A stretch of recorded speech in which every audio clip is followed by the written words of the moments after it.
Selam herkese. Bugün bu videoda bir klasik olan her yıl Paskalya döneminde yaptığımız Ermeni usulü Paskalya çöreğini anlatıyor olacağım. Mamalarımızın, yayalarımızın, komşularımızın hep yaptığı tariflerden bir tanesi. Tabii ki Ermeni usulü diyorum ama bunu baştan belirteyim. Ermenilerin içinde de birçok usul olabiliyor. Farklı farklı. Sadece çoğunlukla Ermenilerin yaptığı usullerden biri olduğu için bunu belirtmek istedim. Bazen çünkü yanlış anlaşılabiliyor. İki türlü maya ile yapacağız. Bir yaş maya, bir kuru maya deneme yapmak istedik. Çünkü biz hep yaş maya ile yapıyoruz. Bir paket yani 42 gram olarak geçiyor. Yaş mayayı aynı hizaya gelecek kadar ılık suyla açıyoruz. Bir çorba kaşığı toz şeker ekleyip karıştırıyoruz ve üstünü kapatıp mayalamaya bırakıyoruz. Bu sırada 250 mililitre süt, 350 gram toz şeker ve 250 gram tereyağını çok kısık ateşte erimeye bırakıyoruz. Burada kaynamaması gerekiyor. Sadece ılık olmalı ve şekerle tereyağı eritmeliyiz. Tek amacımız bu. O yüzden kaynamamasına dikkat edin. Bu sırada kuru malzemelerimizi hazırlıyoruz. 1 kilo unun ortasını açıyoruz ve 1 tatlı kaşığı mahlebi yayıyoruz. 1,5 tatlı kaşığı damla sakızı kullanacağız. Bende Yunanistan'dan gelen damla sakızı vardı. Bir paket, onu bir güzel ezdim. Yarısını kullanıyorum. 1,5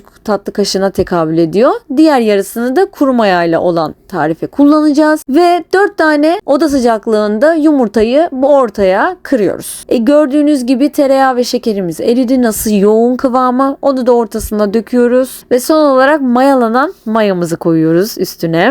Bir güzel mayalandı. Ve hamur yoğurma makinemize koyuyoruz. Şimdi normalde yıllardır bizde bizimkilerin, büyüklerimizin hep elde yaptığı bir tarif bu. Elde yoğrulur. Fakat bugün acelemiz vardı. Acelemiz olduğu için de makineyi de göstermek istediğim için onu da yapmak istedim. Yoksa gördüğünüz gibi bu videoyu aslında dün çektik. Ben bugün editliyorum ve bugün 2 kiloluk bir posta daha çörek yapıyoruz ve onu elde yoğuruyoruz.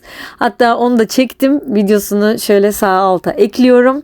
Mamam yoğururken. Hamur yoğurma makinesinde önce çırpıcıyla yoğunlaşana kadar iyice karıştırıyorum. Daha sonra hamur yoğurma başlığını ekliyorum ve hamuru bir güzel makinede yoğuruyoruz. Daha sonra hamur yoğurma kabını alıyoruz ve elde tekrar bir yoğuruyoruz. Burada yoğurma önemli. Toparlanana kadar bir yoğurmak gerekiyor. Hem burada kıvamını anlayabilmek için ele yapışabiliyor ki çoğunlukla yapışıyor aslında. Ama yapışıyor diye devamlı un eklememelisiniz. Çünkü ekledikçe un alır ve aldıkça da hamur inanılmaz sert ve tok olur. Yani çörek de piştiğinde çok böyle sert, ağır olur. Güzel olmaz. O yüzden yapışmasına çok takılmayın. Kendi kendine toparlıyor böyle elde yoğurdukça. Hafif yapışması da kalmasında sorun yok yani. Ve kabımızın üzerini bir havluyla kapatıp battaniyeye sarıyoruz. Burada bizimkiler, eskiler hep gelin yapıyoruz derlermiş bu battaniyeye sarma işlemine. Dışını bir güzel kapattıktan, paket haline getirdikten sonra kaloriferin yanına böyle sıcak bir yere koyuyoruz. Yaklaşık 5 saat mayalanacak. Kuru mayalı olana geçiyoruz. Aslında tarif birebir aynı. Hatta kuru mayayı direkt unun içine de katabilirdik. Fakat diğer malzemelerin bir hazırlık süresi olduğu için onu da ılık suyla yani 1,5 tatlı kaşığı kuru maya, 1 tatlı kaşığı toz şeker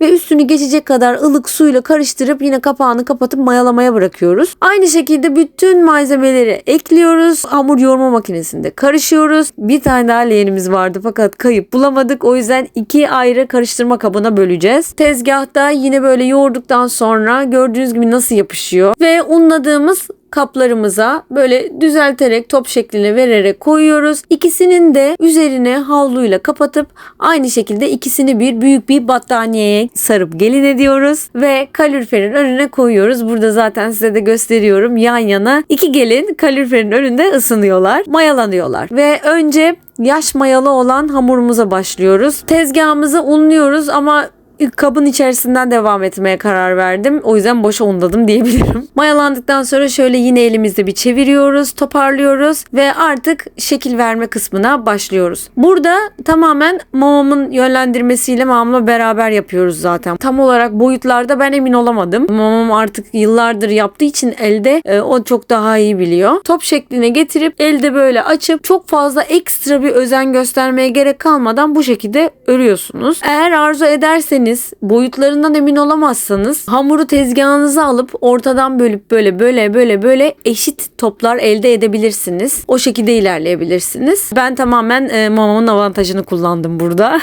Kendisine sordum devamlı. Ve örgü şekillerini veriyoruz. Bu arada damla sakızını nereden bulurum derseniz aktarlarda satıyorlar. Orada büyük parçalar halinde satılıyor. Mutlaka onu benim yaptığım gibi ezmeniz gerekiyor. Ben paketin içinden hiç çıkarmadan direkt ezdim, toz haline getirdim. Minik irili ufaklı kalmasında sorun yok. Ama olabildiğince ezmeye gayret gösterin ki eşit yayılsın. O yüzden siz de dışarıdan aldığınızda ezebilirsiniz. Ve bütün örgülerimizi yaptıktan sonra sulandırdığımız yumurta sarısını çöreklerimizin üzerine döküyoruz. Çocuklardan burada destek alıyoruz. Hem onlar da çok uzun zamandır bekliyorlardı bir şeyler yapmak için. Gördüğünüz gibi öbek halinde susamları dökseler de güzel yaptılar diyelim.